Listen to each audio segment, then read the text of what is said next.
without further ado, I want to introduce the main reason that we are all here this evening. I get to introduce our co-host, and then he will introduce our celebrity author. So he's got, a few things on his resume, but I'll just leave it by saying that he is the current dean of the Jonathan M. Tisch College of Civic Life at Tufts University, and he is the former United States ambassador to Spain and Andorra, and most importantly, the husband of our celebrity guest. Would you please welcome Alan Solomont? And I think he's with, yes, okay, hi, Alan. I'm gonna turn it over to you. Thank you very much, Ian. Thank you, Christine. Thank you to Raising a Reader for giving me the privilege and the opportunity to introduce my wife, Susan, and converse with her about her wonderful book.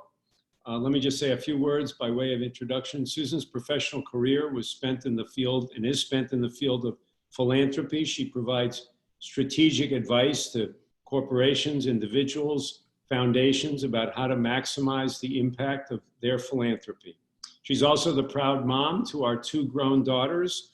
She's my partner in life, and she was my partner when I served as the U.S. ambassador to Spain. When I served in that role, I used to introduce myself as the husband of the wife of the United States ambassador to Spain. Susan was such a beloved figure, but it wasn't always that smooth. So tell us, sweetheart, what possessed you to write this book, and tell us a little bit about the title, Lost and Found. Well, thank you, sweetheart, too. We're very happy to be here with everyone. We really want to first thank Raising a Reader for inviting us to join. It's a great organization, and literacy is something I'm really, really deeply involved with. When I was a child, all I wanted to do was read every book in the library. So the fact that this is an organization to help children develop literacy skills is really near and dear to my heart. And I will say Alan is really near and dear to my heart too. And we got to serve on an amazing 3.5-year adventure when President Obama asked Alan to serve as his US ambassador to Spain and Andorra. And Alan asked me what possessed me to write this book. So first I want to say, it's very nice to be known as an author. However, I love to be known as a reader as well. And one of the things that I loved to do when we were in Spain was I needed a way to communicate with my friends and my family. So I wrote a series of letters that I entitled Hola, the Spanish word for hello. And I wrote 34 of them. Alan would read them all carefully. He would give me some information to include in them and be my careful eyes and ears and editor on them. And when I came home from Spain, when we returned at the end of our tenure in 2013, I sought out the advice of a literary agent who had been a recipient of my Olas. And she said, Susan, a book of letters is not a book. A book needs to have an arc to it, a beginning, a middle, and an end. So think about that. And in thinking about that, those letters became the basis for the book Lost and Found in Spain, but not all the content, but it gave me a starting point.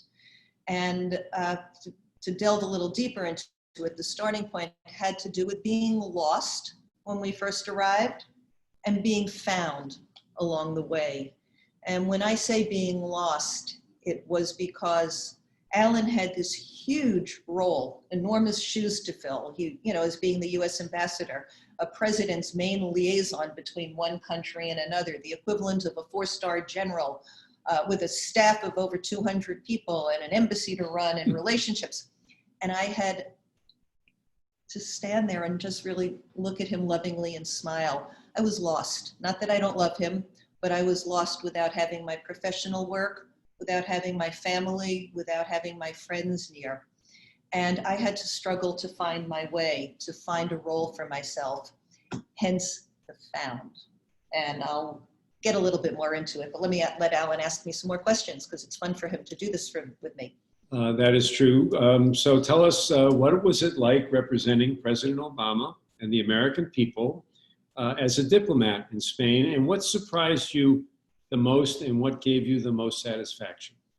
So being a diplomat, people have a lot of assumptions about what diplomatic life is about and what ambassadors do. And one of the things I hope happened in the book was to dispel some of those myths. Being an ambassador has a huge job description about relationships with the political structure, the economic structure, the military structure, the cultural structure, and so forth. And you are one representative of one sovereign nation to another. And representing President Obama was joyful, was pure joy. And we became very well known in Spain. I mean, we were interviewed a lot, we were in the press, we were on television, we hosted a lot of events and gatherings. And I would often walk down the streets, we lived in Madrid, and people would come up to me and say, I love your country, I love your president. And you get filled with a pride that as people who had led fairly ordinary lives beforehand, wonderful lives that we had led, we never had experienced that kind of pride in serving our country and in working overseas to forge relationships between the United States, Spain, and Andorra, that tiny principality up that borders Spain and France and the Pyrenees Mountains. So the work was very interesting. And, I keep referring to things Alan had to do in his job description. What the found part for me was I found a role to help connect Spanish businesswomen with American businesswomen and with the US Embassy. So just a little factoid is that the presidents of Hewlett-Packard, Facebook, Kindle, Pfizer, Facebook, Kindle, who am I leaving out? All women in Spain. Interesting that they're all American companies and they were all headed up by Spanish women. And I found a way to integrate them into the US Embassy, both to help promote business and promote relationships between our two countries and the women who also served within the US Embassy. Well, that preempts another question, but I'll give you the question now that Susan has given you the answer, which is that you made quite a mark for yourself in Spain. In fact, FEDEPE, which is the leading organization of female executives and directors, named you the International Woman of the Year. So the work you did had a huge impact. But tell us, what was the biggest challenge living in a foreign country? And what was the biggest challenge that we faced as a couple? And how do we make it work? So maybe some of you out there are couples as well, and maybe some of you have worked with your spouse or partner or significant other. We had never done that before. Let me say we've been married 34 happy years. We do have 2 wonderful grown daughters that we're enormously proud of. But we had led very separate lives, work-wise, before we went overseas. So we did have to learn how to work together as a couple. And I will give Alan so much credit because he really worked hard to make sure that I was able to do things that I needed to do and wanted to do there. And his support was invaluable. And I would say ultimately deepened and strengthened our relationship in really wonderful ways. But there were challenges and there were things I missed. So, on a purely, the obvious level is our friends and our family. And if any of you are in Massachusetts and you're looking outside your windows now and you see all the green, I missed that. There's something, Alan called it the warm embrace of home. I missed being home. I missed simple things. This is going to sound silly. I missed CVS. I missed walking into a drugstore and buying my own shampoo as opposed to going into a pharmacy and sort of having to stumble in my developing Spanish, but to learn all that. What else was in your question? Well, what were some of the hardest things about living in a foreign country, like language? Like language. And, imagine going and having to tell the hairdresser, un poco más corto, please, you need a little, you gotta learn. And I can't say this was hard because we overcame it. And we wanted to become part of Spain. We did not want to live a US life. With all due respect to all of the expats who live abroad who became good friends, we wanted to meet Spanish people. We wanted to learn Spanish cultural traditions. And we did. We learned how to eat dinner at 10 o'clock at night and finish after dinner at 1 in the morning with a gin and tonic. We learned how to get up at 7 in the morning and drag ourselves to work. We learned well, I didn't learn how to drink that much coffee, but a lot of people in Spain love it. We learned a lot about the culture. And that was a really beautiful part of getting to live in another country. And I write about it in the book. Just to put the book in a little bit of perspective, it's not done chronologically. It's not an account of our lives, but instead it deals with issues like Spanish food, a foodie in paradise, because we both love all the great restaurants. It deals with places we've traveled. It deals with our military and living abroad. And it dealt with our religion as Jewish people with a country that many people associate with the Inquisition. We worked really hard to show that Spain is a really multicultural place that allows for many cultures to all exist and live side by side, so to dispel myths. What surprised you the most about those 3.5 years? How fast they go. How fast. Well, I am also surprised. If any of you out there want to travel to Spain, you can, through Raising a Reader, find out how to get in touch with me, or through the book, my website, because I love every inch of the country. So we got to travel everywhere. We got to go, you name the province, we were there. There are 17 provinces, think of them like states in this country. We went all over the country. And Alan, we did official business when we did, representing the US population and President Obama overseas. We were treated differently. We were treated differently by the State Department. We were treated differently even by our security detail. Tell the story about the bottle of wine that you went to buy in Barcelona. So a US ambassador, depending upon what country they are in, receives security from the host country you're in. So the Spanish government provided Alan, note I say Alan, with the ambassador, El Embajador, with 3 bodyguards and a car that would always tail us wherever we went. Note I didn't say I had any security. I had none. So Alan, once we left the grounds of the embassy, always had security with us, and we loved the men and women who helped keep us so safe, and we did feel safe. But one night we were in Barcelona, that beautiful Mediterranean city. We were there with the World Mobile Congress, one of the largest gatherings of technology companies in the world. There were 20, 30, 40,000 people in the streets, added to the streets of Barcelona. And we had worked a long, hard day. And we got to our hotel with the security in the front and in back of us. And Alan turned to me and said, maybe we'd like a bottle of wine. And I said, great idea.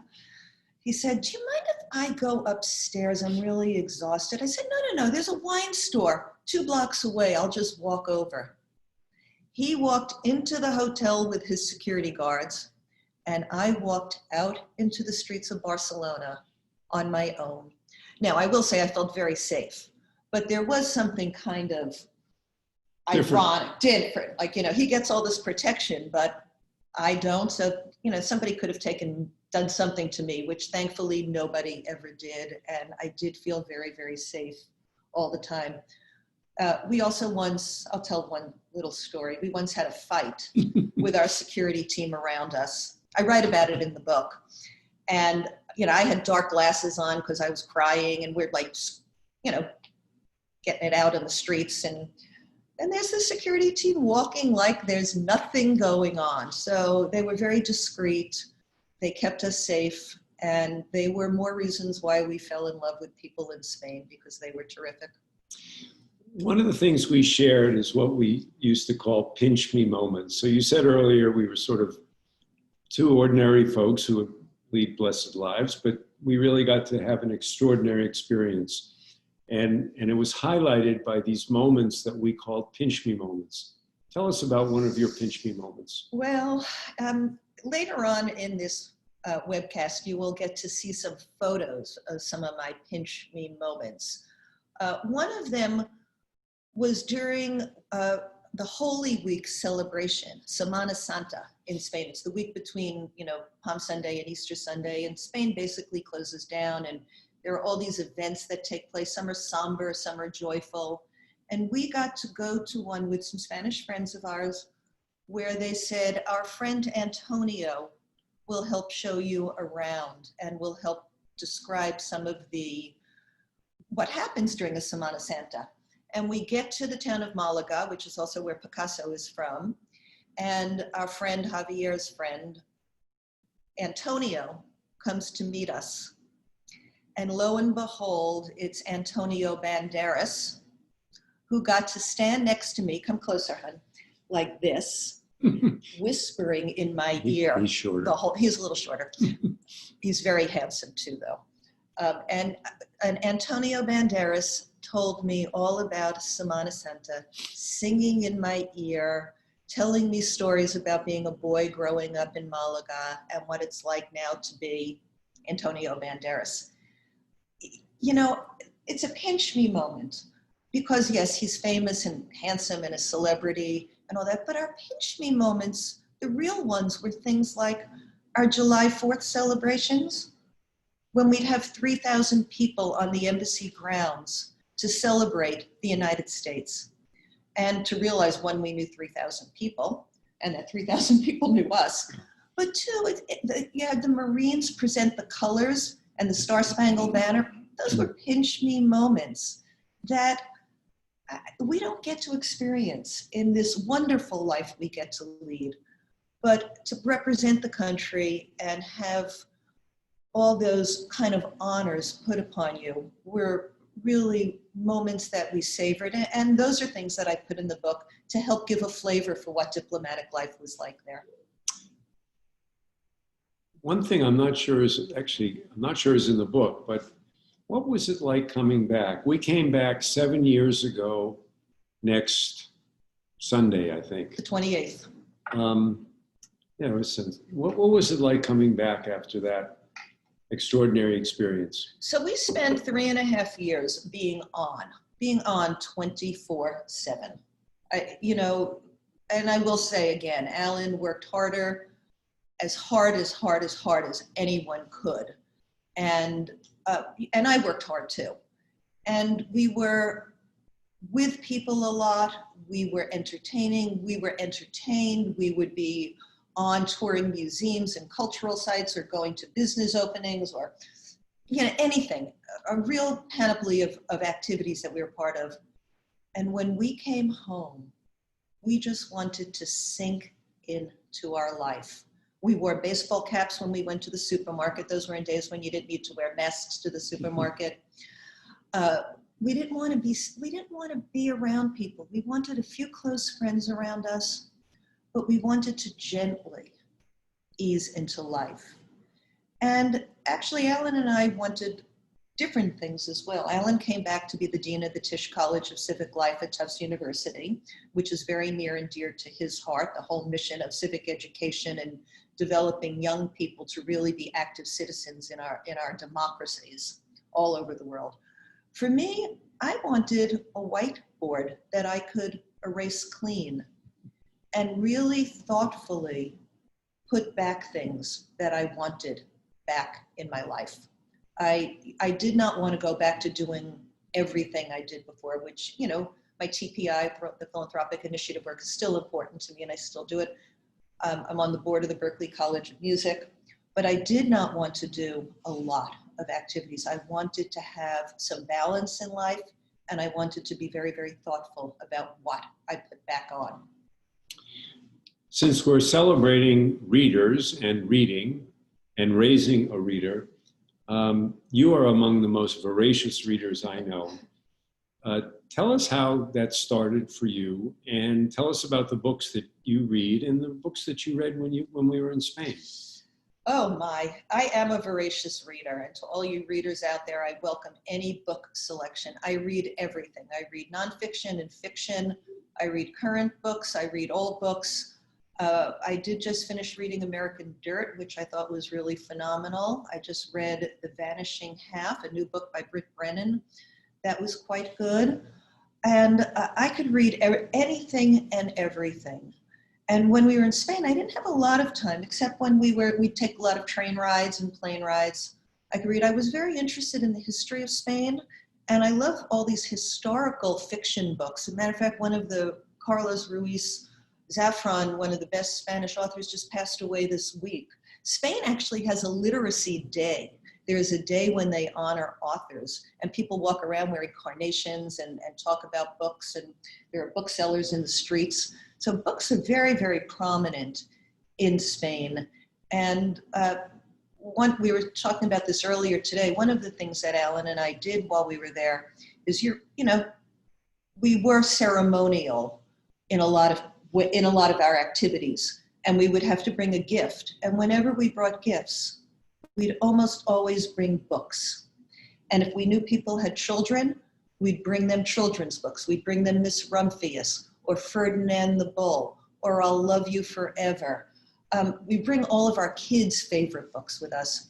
And to adults, we'd bring books of famous American artists like Edward Hopper or Georgia O'Keeffe, or we'd bring books about places in the United States. Books are just and as I said at the very beginning, I wanted to read every book in my neighborhood library when I was growing up. And today I did a curbside pickup from my library in town so I could have new books to read. There's nothing like books. So thank you, Raising a Reader, because I hope everybody loves reading as much as I do. I actually, if I may just, when I went to meet the Crown Prince of Spain, who's now the king for the very first time, he had two young daughters who I knew were probably learning English. In fact, they were. And so I brought, as a gift for the Crown Prince and Princess, books for their children. And one of them was Ferdinand the Bull. And when I brought it to His Royal Highness, he said, "My mother read that to me when I was a child." And hopefully he and his wife read that to their daughters when they were children. We were not alone in Spain. We went there together, but there was another party with us. And that was our wonderful, now 15-and-a-half-year-old cockapoo named Stella Blue. And this is a mini Stella. In any event, so Susan has written a second book, but this one is for children. And so if I may just shamelessly promote this as well, it is called Stella the Ambassador, and it is the story of our cockapoo's experiences living in Spain and representing our country. Well, thanks for mentioning it. I'm actually going to send a whole stack of these over to Raising a Reader to distribute to your families. But when Stella and I would bring Stella in, but at 15-and-a-half, she's very content to lie on the floor and just watch us. But I would walk through the streets of Madrid with Stella, and I'd be imagining what she was thinking. And of course, I do think she does think, even though who knows. And therefore, the children's book became that was a real desire of mine, to write a children's book. And it is about Stella's adventures. Of course, they're fictionalized, but she does meet the President of the United States. She does meet the King and Queen of Spain. She does become friends with the royal dog. She does learn to sample food. And I think it's a really upbeat, friendly book that helps teach kids a little bit about diplomacy, about moving someplace new, how you feel when you move, which were feelings I had, so maybe she did too, and how it felt to leave as well. So I hope if you have children or grandchildren that you get to read that, and Raising a Reader will send them over to you. We lived in Spain during the worst period of economic recession back in 2008. We never expected it to be repeated, but we really were there at the height of the economic financial crisis that Spain dealt with. And Spain got through it pretty well, despite the difficulties. And it gave us an opportunity to view a different culture and a different people. Could you talk a little bit about the Spanish people and how you think that they got through that crisis and how presumably they'll get through the one they're going through now? Sure. While I hate to generalize about a population, because certainly it's not a singular population, I would say if you have to generalize, Spanish people love living. and they live life voraciously. So first of all, there's a great climate there, so you could be in outdoor cafes almost year round. You would see people, despite economic downturn, you'd see families out on a Sunday for a family gathering. There might be everyone out in the street, people going to the park as a family. They are people that they just have a real voracious appetite to be out in the world and enjoying it. And when people would say, but look what's going to your economy, they go, yes, and the unemployment was really high and they were struggling with that. But yet there was such a positivity and such a need for each other to band together that it really was beautiful. And part of our role allowed us to get to know families, allowed us to get invited to celebrate holidays with people, with friends that we met. We'd get invited to people's homes for dinner. We'd have Sunday, a lunch. A lunch starts at 2 in the afternoon and could end at 5:30. But we got to spend it with people and get to know them on that kind of breaking bread level. So we're almost out of time, and this has been a real delight for me. What have we not told folks about your book, Susan, that you would like to leave them with? Well, hold up a copy. It's available. Bookstores are important places to support. Online booksellers and places are being very creative about it. So I'll say, well, the book is very personal to me because it is my story.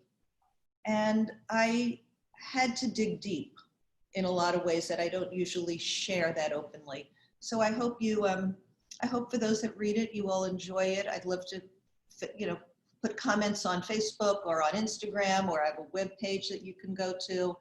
And I just hope you enjoy reading it as much as I enjoyed getting it written.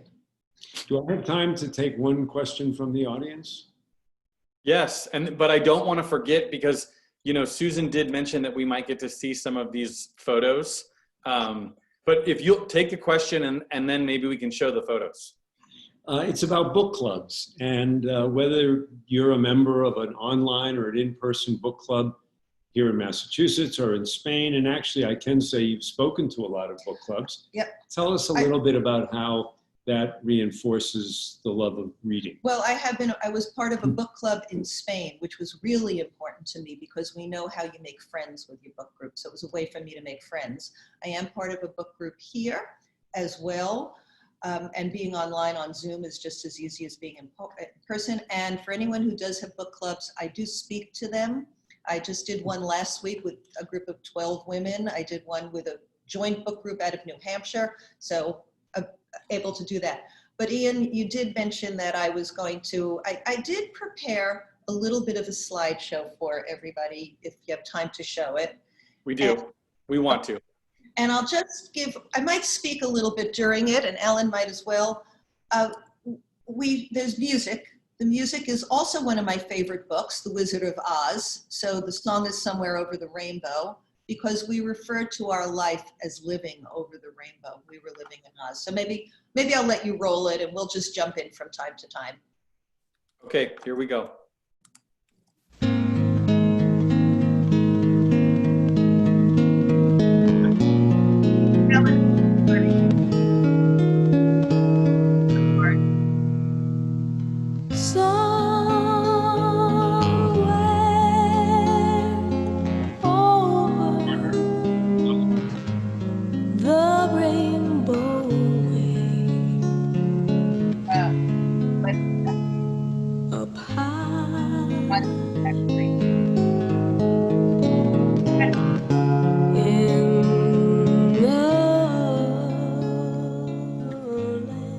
Ambassador's wife. That I heard of once in a love.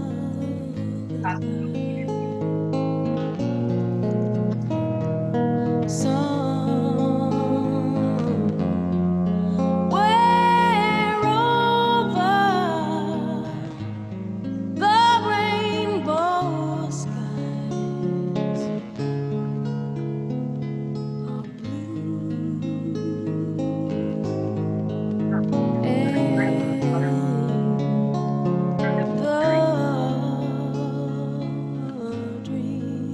various stages.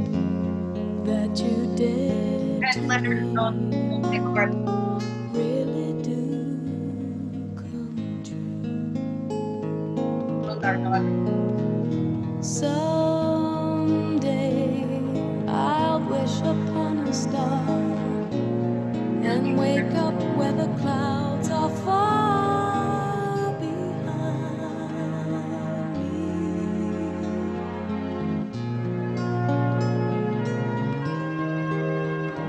Where troubles melt like lemon drops away above the chimney tops. That's where you'll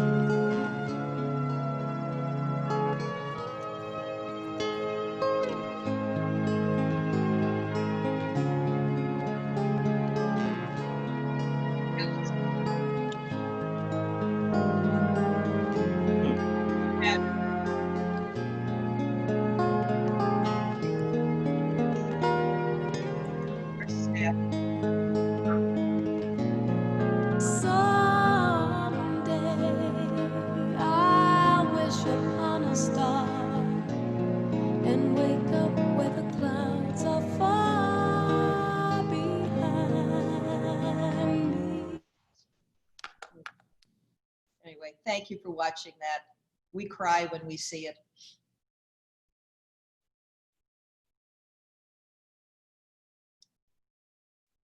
Thanks, Ian. I think you might have Christine. lost Ian there for a moment, so I will just jump in. I just wanted to say a huge thank you to you so much for sharing, obviously, some very special family photos and a wonderful song. You know, I think you are such an example of some of the families that we serve and just embracing sort of a different culture and all that you learned, you know, from being abroad. So, you know, the ability to read is critical to a child's success in school and in lifelong earning potential, and the ability to contribute to the nation's economy and our society and our community safety. So we have, I will say we've surveyed our partners recently and our parents as we're looking ahead to the next academic year here. And the thing that they most want are books. So my ask to you is to just help us rebuild our library so we can continue to offer books to our constituents. So thank you, and back to Ian now, who's welcome. I think I'm back, yeah. So I do have one question that I'm wondering, Susan, if you would answer. And I'm thinking about how you talked about this sort of amazing, like over the rainbow job of sharing the culture of the United States with another culture, but also receiving that sort of back on all of our behalf. And that a big part of that is you took children's books to share our culture with others. And it occurred to me that, you know, the books we read when we're kids are a big part of how we build our own sense of culture. And I'm wondering, when you were a kid, what was that culture of books in your own house? I mean, you talked about wanting to read every book in the library, but what was that like? Oh, we were readers. We were readers. So the library was in walking distance from my house. I would be allowed to go there after my elementary school years and stay in the library, and I was allowed to take out 6 books each time. And I would, and then I'd bring them back like a proud, I just loved it. And my library card, you could picture those laminated cards that we had when we were kids. So books were really an important part. And when Alan and I, when our girls were little, reading, I mean, of course you read to them before you went to bed, and they would climb onto our laps and read. And we still have all their, not all, but we have a lot of their children's books because they are so near and dear to our hearts. They just, you know, you remember what, I think I can, you know, all the books, the train that went up the path, or Ferdinand liked to sniff the flowers. He didn't want to be a bullfighter. You know, how wonderful books are, how wonderful to have that Raising a Reader does what you do. You've had great authors on, and you know, authors need readers, you know, so it's a nice partnership.